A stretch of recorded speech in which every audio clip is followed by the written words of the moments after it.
Hello guys, आपका बहुत बहुत स्वागत है आपके अपने चैनल जिसका नाम है इकोनॉमिक्स आईक्यू में। मेरा नाम जया है और मैं अभी एमए इकोनॉमिक्स कर रही हूँ। मैं यहाँ पे कोशिश करती हूँ कि आपको इकोनॉमिक्स के कॉन्सेप्ट इजी लैंग्वेज में इजी तरीके से समझा सकूँ। तो चलिए शुरू करते हैं हमारे आज के टॉपिक को, जिसका नाम है price consumption curve and demand curve.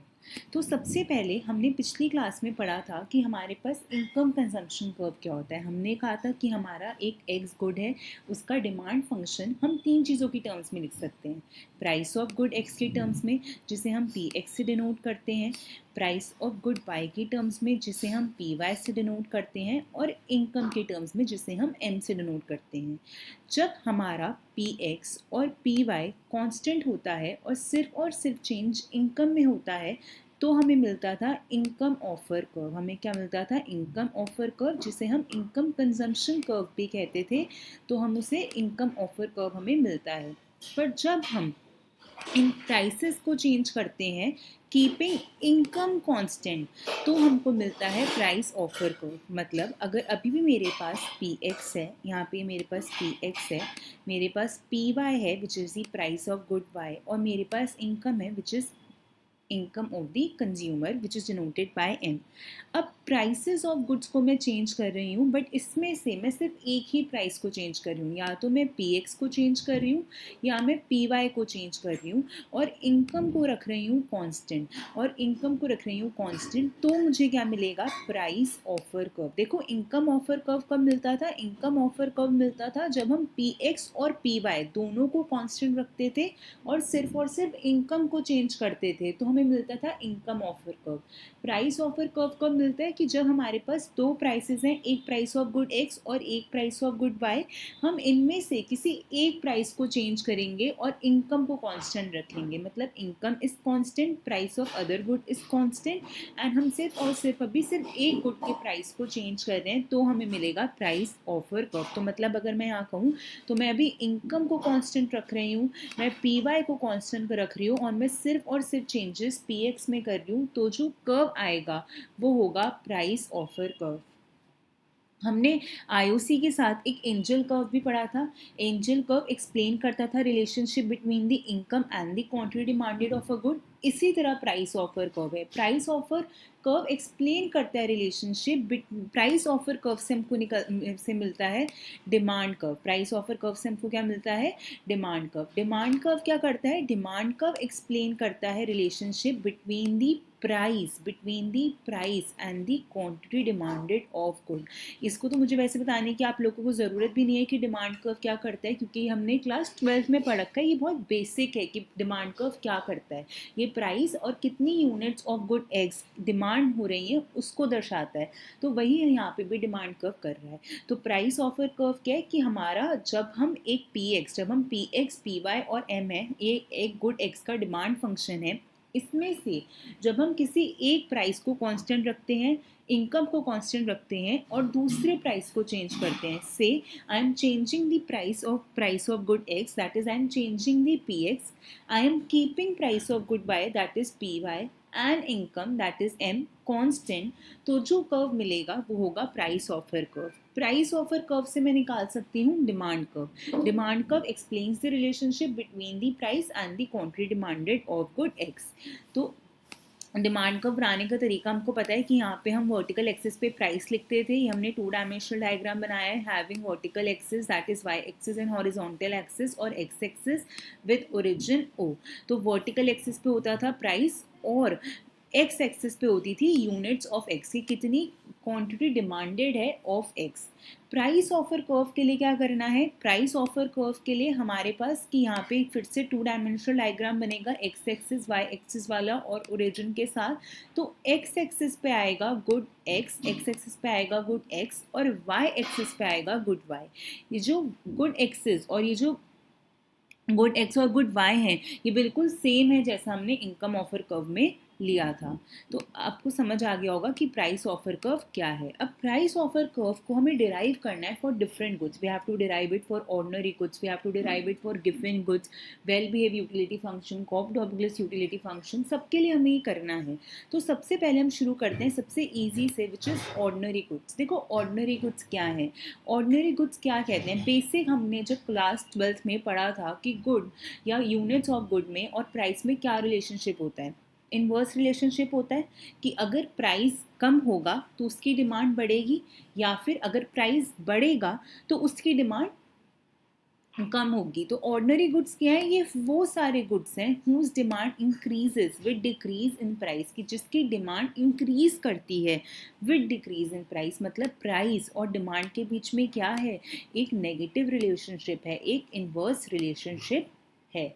अब इसको डायग्रामेटिकली समझते हैं। देखो, जब तुम्हारे पास ओरिजिनल प्राइस था, मतलब अब तुम्हारा ओरिजिनल प्राइस क्या है, पी एक्स, ठीक है। When you have original price P x, आप क्या ले रहे थे, आपकी बजट लाइन क्या थी, आपकी ओरिजिनल बजट लाइन थी A B. This is our my original budget line which is A B. इस ए बी पे, ये जो ए बी है, इस पे मेरा ओरिजिनल इंडिफरेंस कर्व क्या था, आई सी। तो मेरा ओरिजिनल इंडिफरेंस कर्व क्या हो गया, आई सी हो गया। ये इक्विलिब्रियम था किस पे, एट पॉइंट ई। तो इक्विलिब्रियम था एट पॉइंट ई, और इस इक्विलिब्रियम पे कंज्यूमर कंज्यूम कितनी कर रहा था, एक्स की यूनिट एक्स कर रहा था। तो मतलब दिस इज, ये ओल्ड है मेरा, ये क्या है मेरा ओल्ड है, कि जब मेरा पास प्राइस पी एक्स था तो मेरी बजट लाइन, ये ए बी थी, उस पर ये इंडिफरेंस कर्व आई सी टेंजेंट था, इक्विलिब्रियम पॉइंट ई था, और उस पर कंज्यूमर गुड एक्स की इतनी यूनिट्स, मतलब x units of x consume कर रहा था। अब क्या हुआ, मेरा जो प्राइस है वो डिक्रीज हो गया, मेरा क्या प्राइस क्या हुआ, डिक्रीज हो गया। तो यहाँ पे मेरा ये प्राइस हो गया decrease, and it becomes to P X dash. वो क्या बन गया, पी एक्स डैश बन गया, ठीक है, पी एक्स डैश बन गया। ये मैं बता रही हूँ यहाँ पे किसका, न्यू का, दिस इज फॉर न्यू। अब जब भी हमारा प्राइस डिक्रीज होता है तो बजट लाइन में क्या चेंजेस आते हैं, बजट लाइन रोटेट करती है या बजट लाइन शिफ्ट करती है। तो जब भी हमारा प्राइस डिक्रीज हो, ये क्लास 12th में भी पढ़ा होगा, बहुत बेसिक है, कि जब भी प्राइस डिक्रीज होता है तो जो हमारी बजट लाइन है वो रोटेट करती है। प्राइस डिक्रीज हो रहा है तो बजट लाइन राइटवर्ड रोटेट करेगी, और वो ए बी से क्या बन जाएगी, ए सी। तो यहाँ पे ये A B old budget line थी, तो न्यू बजट लाइन क्या हो गई है, ए सी। तो मेरे पास यहाँ पे न्यू बजट लाइन क्या हो गई है, AC। अब इस AC पे भी एक कंज्यूमर इक्विलिब्रियम पॉइंट होगा, इस AC पे भी एक IC टेंजेंट होगा, और इस AC पे भी एक consumer new quantity of good X consume कर रहा होगा। तो मैंने कहा कि वो जो न्यू इक्विलिब्रियम या जो न्यू IC है वो IC डैश है, जो न्यू इक्विलिब्रियम है वो E डैश है। तो यहाँ पे न्यू IC मेरे पास क्या हो गया, IC डैश हो गया, कि IC डैश टेंजेंट है to the budget line AC। Equilibrium point मेरे पास क्या हो गया, ई डैश हो गया, इक्विलिब्रियम पॉइंट मेरे पास ई डैश हो गया, और कंज्यूमर अब x dash quantity of good consume कर रहा है, तो ये एक्स डैश हो गया, ठीक है। अब ये बात इतना समझ आ गया। अब देखो, अब इस x और x डैश में कंपेयर करो कौन बड़ा है, कि ये चीज़ बड़ी है, ओ एक्स बड़ा है, या ये पूरा ओ एक्स डैश बड़ा है। ऑब्वियसली एक्स डैश बड़ा है, तो मतलब प्राइस डिक्रीज हुआ पर क्वांटिटी इंक्रीज हुई। तो ये एक ऑर्डिनरी गुड हो गया, जो बेसिक, जो उसका बेसिक रिलेशन है उसको सेटिस्फाई कर रहा है, कि जब भी प्राइस डिक्रीज होगा क्वांटिटी इंक्रीज होगी। तो हमारा पी एक्स से प्राइस डिक्रीज होके पी एक्स डैश बना, तो हमारी क्वांटिटी इंक्रीज हुई from X to X dash, और हमें मिला हमारा प्राइस ऑफर कर्व। हमने प्राइस ऑफर कैसे कर्व करा है, कि ये एक हमारे पास new equilibrium old equilibrium point है, ये E, this E is old equilibrium point, and this E dash is new equilibrium point. We would join these two points with origin and we would get price offer curve. तो मैं इस ई dash को origin के साथ join कर दूंगी, origin के साथ ज्वाइन कर दूंगी, तो मेरे को जो लाइन मिलेगी वो होगी price offer curve. Price offer curve for ordinary goods क्या कहता है, कि पहले ऑर्डिनरी गुड्स समझो।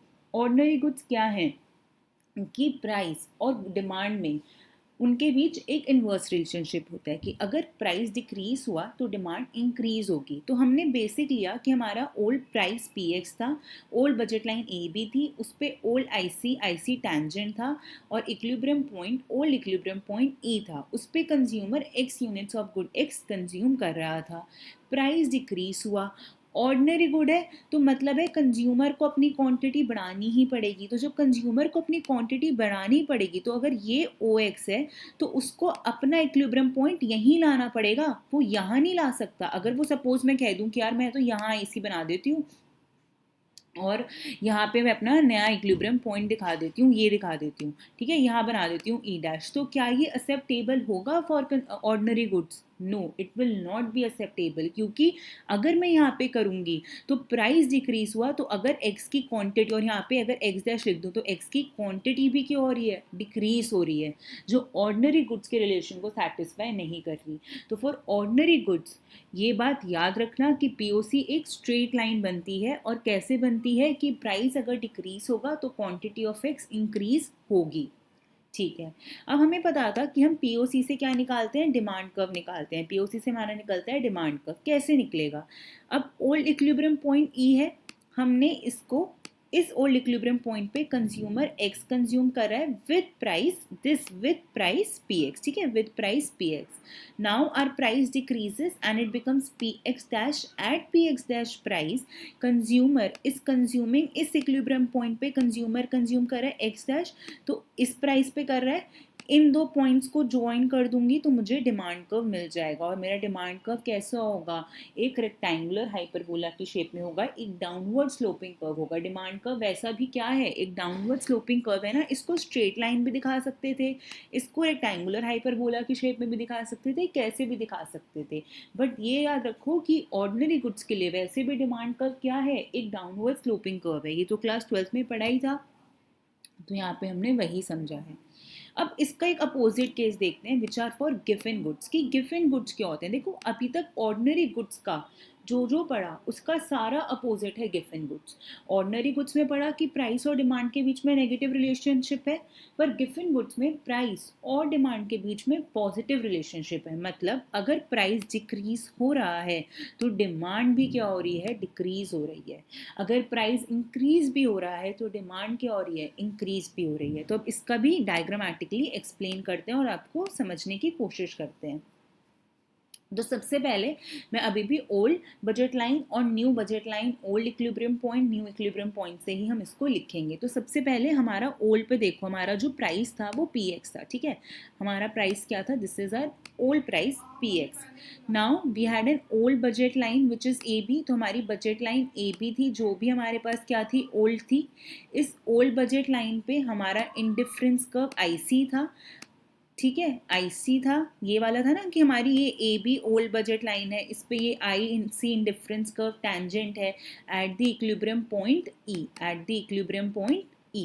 एंड इस इक्विलिब्रियम पॉइंट पे consumer X units of good X को कंज्यूम कर रहा है। तो ये सारा हमारे पास क्या था, ओल्ड था, कि हमारा पहले ये सिनेरियो था, ये कंडीशन थी। अब क्या हुआ कि price of good x decrease हो गया, ठीक है, पी एक्स अभी भी हमारा क्या हो गया, डिक्रीज हो गया, और वो बन गया पी एक्स डैश। तो जब भी प्राइस डिक्रीज होता है हमारी बजट लाइन क्या होती है, रोटेट करेगी, और वो रोटेट राइटवर्ड करेगी। तो वो इस ए बी से रोटेट करके कहाँ हो गई, ए सी पे पहुंच गई, तो ये हो गई न्यू बजट लाइन ए सी। अब इस ए सी पे भी एक आई सी होगा जो टैंजेंट होगा, एक कंज्यूमर इक्विलिब्रियम पॉइंट बनेगा, तो वो बनाया हमने आई सी डैश। तुम्हारा न्यू कंज्यूमर न्यू इंडिफरेंस कब हो गया, आई सी डैश। और इसी से हमारा जो न्यू कंज्यूमर इक्विलिब्रियम है वो हो गया ई डैश। वो क्या हो गया हमारे पास, ई डैश। इस ई डैश पे कंज्यूमर कुछ यूनिट्स ऑफ एक्स कंज्यूम कर रहा होगा, वो क्या हो गई, एक्स डैश, तो वो हो गई हमारे पास एक्स डैश। तो ये हमारे पास हो गया पूरा न्यू कॉन्सेप्ट, ठीक है, ये हमारी चीज हो गई न्यू। हाँ, अब देखो, अब प्राइस क्या हो रहा है, डिक्रीज। अब इस x और x डैश में देखो, अब अगर मैं यहाँ पे देखूँ x और x डैश में, तो कौन सी क्वांटिटी बढ़ी है, x या x डैश, x बढ़ा है, तो मतलब हमारी क्वांटिटी क्या हुई है, डिक्रीज हुई है। तो अब इसका मतलब क्या हो गया कि इसे कंपेयर करो कि भाई प्राइस भी डिक्रीज हुआ था और तुम्हारी अब क्वांटिटी भी डिक्रीज हो रही है, तो दोनों के बीच में डायरेक्ट रिलेशनशिप हो गया। तो ये कौन सी कंडीशन सेटिस्फाई कर रहे हैं? गिवन गुड्स की कंडीशन सेटिस्फाई कर रहे हैं। तो ये गिवन गुड्स की कंडीशन को सेटिस्फाई कर रहे हैं। ये बात याद रखना कि हमने इस यहाँ पे हमने ऐसा बोल सकते हैं कि भाई तुमने यहाँ पे आईसी क्यों नहीं बनाया, कि तुम तो यहाँ बना सकते थे आईसी और यहाँ पे ले लेते ई डैश और फिर इसको ज्वाइन कर देते तो तुम्हारी बन जाती। बट अगर मैं ऐसा करती तो अब मेरा एक्स डैश क्या हो जाता? बड़ा हो जाता और कंज्यूमर ऑर्डिनरी गुड्स की डेफिनेशन को सेटिस्फाई करता। बट हमें बनाना है गिवन गुड्स के लिए, इसलिए जो उसकी ओल्ड क्वांटिटी है वो ज़्यादा होगी न्यू क्वांटिटी से। अगर हमारा प्राइस डिक्रीज कर रहा है तो उसका जो इंडिफरेंस कर्व है, जो इक्विलिब्रियम न्यू इक्विलिब्रियम पॉइंट आना चाहिए, वो इस रीजन में कहीं भी आ सकता है। इस ओ एक्स के जितना भी रीजन है ना जिसको मैं डार्क डार्क करे जा रही हूँ, इसमें वो कहीं भी आ सकता है। ठीक है, बस अब इस न्यू इक्विलिब्रियम पॉइंट को ओल्ड इक्विलिब्रियम पॉइंट को ओरिजिन के साथ ज्वाइन कर देंगे, एक लाइन बनेगी जो बैकवर्ड बेंडिंग होगी और वो आएगा प्राइस ऑफर कर्व। तो देखो पहले यहाँ से हम ओल्ड तक गए, अब मेरा न्यू यहाँ है तो मैं इसको ऐसे बैकवर्ड लेके जाऊंगी और फिर वो ऐसे, तो ये मिलेगा मेरे को price offer curve. Price offer curve से ही मैं डिमांड कर्व बना सकती हूँ। कैसे बनाएंगे कि पहले ओल्ड इक्विलिब्रियम क्वांटिटी पे कंज्यूमर इतना क्वांटिटी ऑफ एक्स ले रहा था जो यहाँ पे एक्स है, फिर और प्राइस पी एक्स था, प्राइस पी एक्स डैश हुआ, डिक्रीज हुआ, कंज्यूमर की new equilibrium point I which is E dash, उस पे कंज्यूमर एक्स डैश, उस पे कंज्यूमर एक्स डैश क्वांटिटी ले रहा था तो वो एक्स डैश हो गई किस प्राइस पे? पी एक्स डैश प्राइस पे। इन पॉइंट्स को जोड़ दिया, मेरे पास क्या आ गया? डिमांड कर्व आ गया। तो demand curve for given goods is upward sloping but demand for ordinary goods is downward sloping. तो आशा करती हूँ आपको समझ आया होगा। अब हम इसको कुछ यूटिलिटी फंक्शंस के हिसाब से लेते हैं, स्पेसिफिक यूटिलिटी फंक्शंस के हिसाब से लेते हैं। तो हमने लिया है वेल बिहेव और कॉब डॉगलस का। देखो वेल बिहेव और कॉब डॉगलस का ऑप्टिमल चॉइस लिखो, मतलब एक्स स्टार लिखो, वाई स्टार लिखो। ये सारे जितने भी ऑप्टिमल चॉइस हैं ये मैं आपको पढ़ा चुकी हूँ video number 1 and video number 2 में। आप प्लीज़ वहाँ से देख लीजिए अगर आपने ये नहीं पढ़ा है। तो ये एक्स स्टार और ये वाई स्टार है, तो इसका ऑप्टिमल चॉइस होता है X star is equal to M divided by 2px and Y star is equal to M divided by 2py। Now अब मेरे पास क्या है? m कांस्टेंट है, ठीक है, तो m मेरे पास कांस्टेंट है तो ये टर्म मेरे को मैटर नहीं करती, मतलब न्यूमरेटर मुझे मैटर नहीं करता है। टू मेरे पास क्या है? टू भी मेरे पास कांस्टेंट है तो ये भी टर्म मैटर नहीं करती। मैटर क्या करती है? P x. तो अगर मैं पी एक्स को क्या कर रही हूँ, मैं पी एक्स को डिक्रीज कर रही हूँ। सपोज मैंने पी एक्स को डिक्रीज कर दिया यहाँ पे, तो जो मैं पी एक्स को डिक्रीज करूंगी तो ये एक्स क्या है? एक्स की क्वांटिटी इंक्रीज होगी, है ना, ये एक्स इंक्रीज होगा। इसी तरह अगर मैं यहाँ पे पी वाई को डिक्रीज कर रही हूँ तो ये जो पूरा वाई स्टार है ये क्या होगा? इंक्रीज होगा। तो इनके बीच में कैसा रिलेशनशिप है? इनके बीच में ये एक्स स्टार इंक्रीज हो रहा है, पी एक्स डिक्रीज हो रहा है, वाई स्टार इंक्रीज हो रहा है। जब पी वाई डिक्रीज हो गया तो एक इन्वर्स रिलेशनशिप है। और इन्वर्स रिलेशनशिप किसको सेटिस्फाई करता है? ऑर्डिनरी गुड्स को सेटिस्फाई करता है। ऑर्डिनरी गुड्स के लिए पीओसी कैसा होता है? एक अपवर्ड स्लोपिंग स्ट्रेट लाइन होता है। और उससे डिमांड कर्व कैसा निकालते हैं? डिमांड कर्व निकलता है डाउनवर्ड स्लोपिंग स्ट्रेट लाइन। जैसे हमने यहाँ पे देखा था ना ये ऑर्डिनरी गुड्स का diagram, this is for ordinary goods, तो वही वो वेल बिहेव के लिए होगा। Well behave also satisfy the condition of ordinary goods. ये तो हमने देख ही लिया ना कि अगर मैं इस px को, मतलब अपने px को क्या कर रही हूँ? इंक्रीज कर रही हूँ, तो मेरे पास x स्टार के और है डिक्रीज हो रहा है, क्योंकि ये m तो कांस्टेंट है, ये 2 भी कांस्टेंट है, तो सिर्फ डिनोमिनेटर बढ़ा। तो जब डिनोमिनेटर बढ़ा तो पूरा फ्रैक्शन क्या होगा? कम हो जाएगा। तो इसके बीच में इन्वर्स रिलेशनशिप आ गया। यही बात y स्टार के लिए भी होगी। तो x स्टार y स्टार दोनों क्या हो गए? ऑर्डिनरी गुड्स हो गए। तो ऑर्डिनरी गुड्स की वो कंडीशन को फॉलो करेंगे, तो जो ऑर्डिनरी गुड्स का डायग्राम है वही वो वेल बिहेव यूटिलिटी फंक्शन का भी डायग्राम होगा। कॉब डॉगलस का भी बिल्कुल सेम है, क्योंकि यहाँ पे भी प्राइस सिर्फ डिनोमिनेटर में ही आ रहा है। तो अगर तुम यहाँ पे भी इस प्राइस को इंक्रीज करोगे तो ये जो x है ये पूरा क्या होगा? डिक्रीज होगा। इसकी वजह से क्या आ रहा है? एक इनवर्स रिलेशनशिप आ रहा है। और जब भी प्राइस और क्वांटिटी ऑफ x में या क्वांटिटी ऑफ गुड में इनवर्स रिलेशनशिप होता है तो वो कौन सी कंडीशन सेटिस्फाई करता है? ऑर्डिनरी गुड्स की कंडीशन को सेटिस्फाई करता है। तो हमारा जो प्राइस ऑफर कर्व है वो बिल्कुल सेम होगा वेल बिहेव और कॉप डॉगलेस यूटिलिटी फंक्शन के लिए जैसा हम बनाते हैं ऑर्डिनरी गुड्स के लिए। ऑर्डिनरी गुड्स के लिए प्राइस ऑफर कर्व क्या है, एक अपवर्ड स्लोपिंग स्ट्रेट लाइन है, और जो उसका निकाला हुआ कॉरेस्पॉन्डिंग डिमांड कर्व है वो एक डाउनवर्ड स्लोपिंग स्ट्रेट लाइन है। तो उसे वहाँ से कर लेना। अब बारी आती है, देखो यहाँ पे इसका डायग्राम भी बना हुआ है, तो ये डायग्राम एक बार नोट कर लेना। चलिए अब हम चलते हैं आगे for the perfect complement utility function. देखो परफेक्ट कॉम्प्लीमेंट यूटिलिटी फंक्शंस का भी ना बिल्कुल सेम है जैसे हम वेल बिहेव, कॉप डॉगलेस और या फिर ऑर्डिनरी गुड्स का बनाते हैं।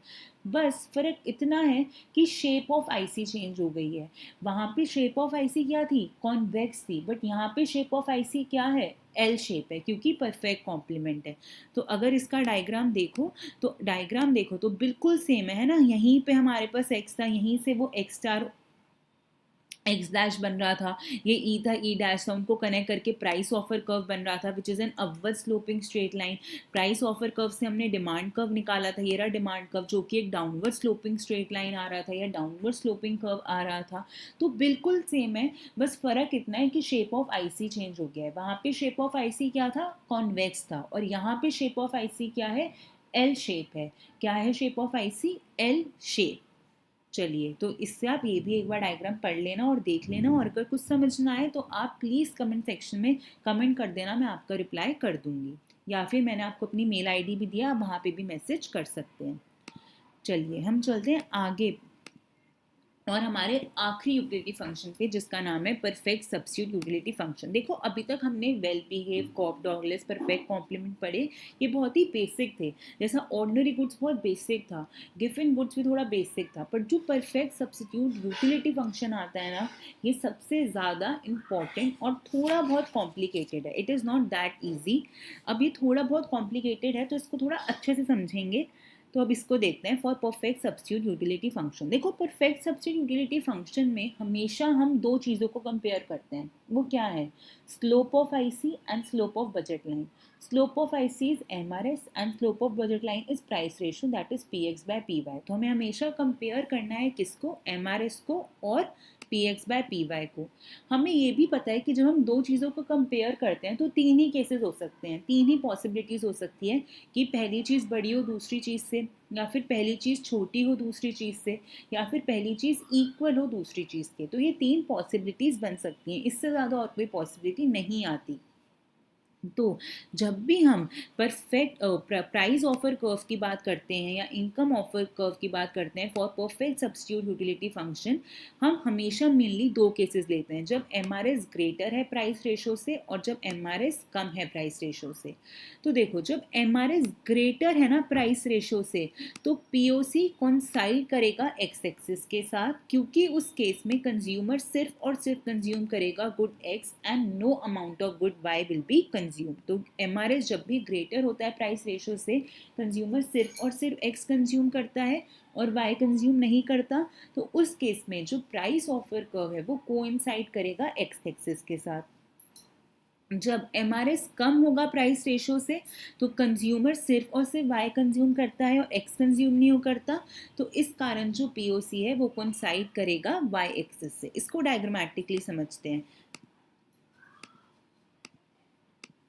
यहाँ पे हमने क्या लिया कि एम आर एस ग्रेटर है प्राइस रेशो से, तो हमें पता है कि इस केस में जो हमारा प्राइस ऑफर कर्व है वो हमेशा कोइंसाइड करेगा एक्स एक्सिस के साथ। जब एम आर एस कम है प्राइस रेशो से, तो जो हमारा कंज्यूमर है वो कोइंसाइड करेगा वाई एक्सिस के साथ। मतलब अगर मैं ये कहूँ, ये मेरे पास डायग्राम है,